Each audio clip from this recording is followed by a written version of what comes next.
Hi, let me see if I can hold this steady. Who knows? I'm just on a hike.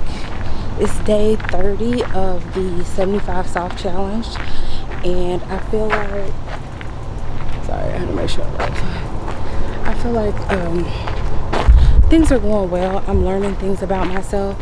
So I'm not gonna say every day was perfect. Every day has not been perfect.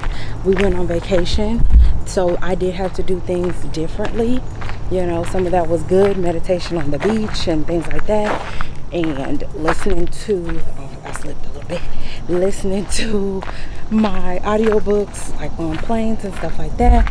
But some of it, you know, was adjustments, like when we went out to eat, like giving my husband maybe half of my meal, like listening to my body. Sometimes I didn't eat with the family because I was still full from the last meal. Just listening to my body more, and I think that was such a good exercise in taking care of myself while still enjoying my time. I picked good food options that I was going to enjoy, but also had nutritional value to them. So yeah, I feel like it went well. I'm excited being home, back on track. On my ride here, I listened to my audiobook and kind of finished it up while I was when I started my walk. Then I did 15 minutes of the walking meditation, so that was good.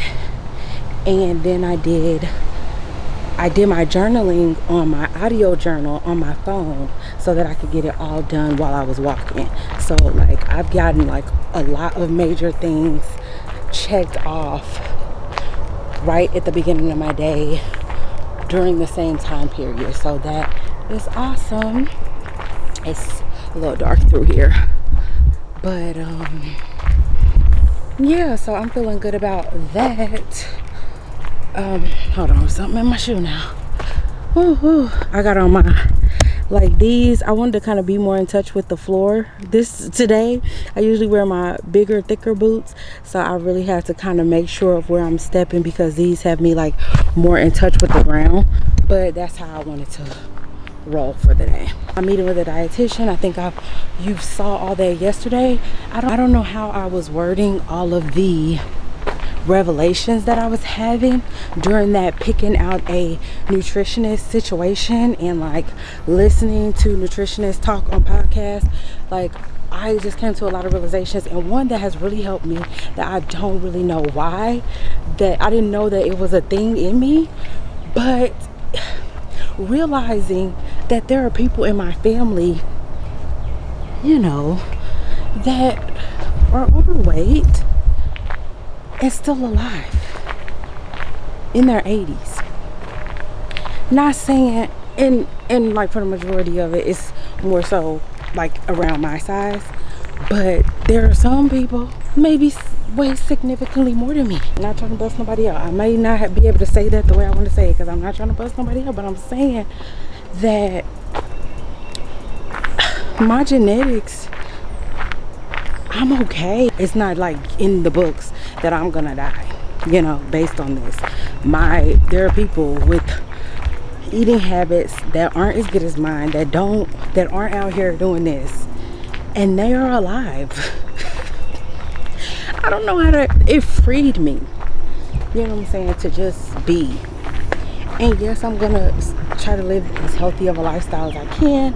I made an appointment to see a nutritionist.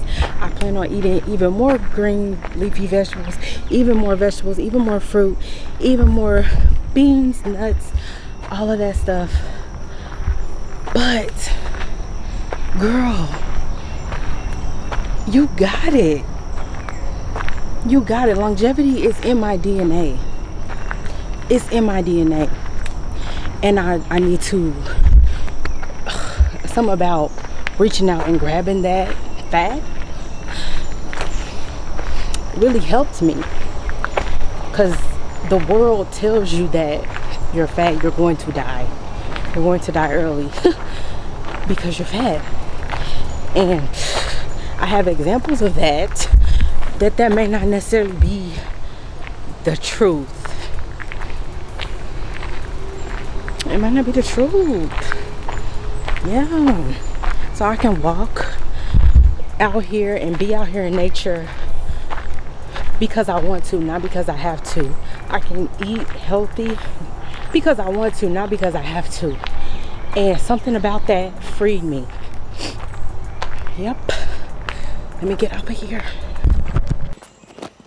So we was talking about the other day about, so when I was out here a couple of hikes ago, I was talking about what I talked to you about, you know, just like coming to the realization that I don't have to necessarily, you know, my life is not gonna, I'm not gonna die early just because I'm, woo, it's a little muddy out here. Just because, you know, I carry extra weight. Yeah. So, and you were saying, and I was saying what the freedom that had come from that of like me just, I feel like I've been making better food choices and feeling and going to work, like take care of myself, being outside more, just because, just feeling like I'm doing it from a place of freedom. Yeah. And I was like, I wonder why that is. And what was you saying? I was just saying you have a personality that gravitates towards freedom. Cause, and unfortunately what we would label it as is like you have a resistance to authority, but that's not really what you do. You don't, that's not your angle. Your angle is more so like you just gravitate towards freedom, and that definitely stems from like how you grew up, of a lot of people controlling what you did. And even with your relationship with food, your relationship with food was controlled even positively, because you mentioned stories about going to KFC after school. And that was a good thing. You had positive emotion behind that, but that still was somebody putting that in front of you, which then led to negative impact. So like you were controlled, right? And so you never had like food choice as a kid, because also you grew up like not necessarily having food on the table consistently type stuff. So like you didn't have food choice. You had to like hide food. You had to like, you know, have like you and your brothers played games of who ate the last food bite and all this kind of weird food games I ain't never heard of. But like you didn't have food control, and so it seems like you like letting go of the internalized pressure of like societal authority is it will be freer for you to have food choice. And yeah, so that's just what it feels like to me. Yes. Okay. Nice. Thank you for, you know, telling me about myself. You know what? I like the fact that I can have a conversation with you about, like, I don't know if everybody's comfortable with talking to their husband about, hey, did you realize that I was a big woman or a fat woman? Did I realize that? No, yeah, I know. I was about to say, and what? hey, can we talk about that just like as a matter of fact? It like doesn't change anything. It's not you. I'm not trying to get you to say, no, you're not this, or yes, you are. We're just talking about it. Yeah. And I don't know if everybody even feels comfortable. I don't even know if everybody even feels comfortable with their husband knowing they weight. Or, you know, like, it's all these things. I hate that number. Yeah, because it's just a number, but people make it important. The greatest thing your like relationship with food, the most important thing is your psychological like connection to it, because that controls, you know, your stress response, that controls your irritability, and it also controls your satisfaction with life. And that impacts me. so all of that stuff impacts me. You know, it has an impact on me. But that's not, you know, that's not life. And so, you know, I like that the approach of looking at like food and how it could be addictive because people use it as a coping mechanism. So if you tackle it that way, who gives about like, I'm not trying to be cold, but I'm like, who gives body norms and the number on a scale, and like all of that is like upstream, all that's downstream. Like that's all like the outcome.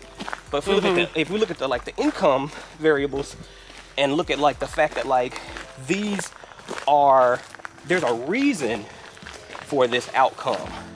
Because if you're like, oh, I just want to look like somebody, is like you ain't fixed the problem, you know? Like the problem's still there, and you're gonna transfer that addiction to something else. And so it's more so about getting your cognitive house in order. Ooh. I care really deeply about you doing that. Oh, getting my cognitive house in order. So you're saying I'm crazy? Huh?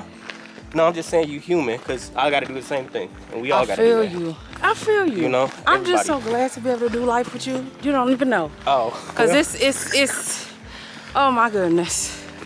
Doing life with you is something. And I know is what I got to make sure like my location is not being shown. Oh yeah. So as we close this, maybe move the camera back. I was trying to move it up. How do I do that? If you just move, I'm saying move it back on the table. Oh. Ooh, it's hot. But I also wanted to say, like, we turned the camera on at the end of our walk, right? But we were hiking and talking, and you know, part of having a healthy marriage and having healthy relationships, any kind of relationship, whether we talking about friendship, marriage, food, all of that stuff, it takes maintenance. Like, you have to be, you can't like be like, okay, something is good, I have a good marriage, we have a good marriage, and just boom, leave it at that. Even if we weren't trying to grow, even maintenance takes work. So even with my relationship, it's important for me to remember with my relationship with food, that comes into play, that it's going to take work. Even though it's better than it was, if I wanted to grow, it's going to take work. And even when I want to maintain a positive relationship with it, it's going to take work. All right.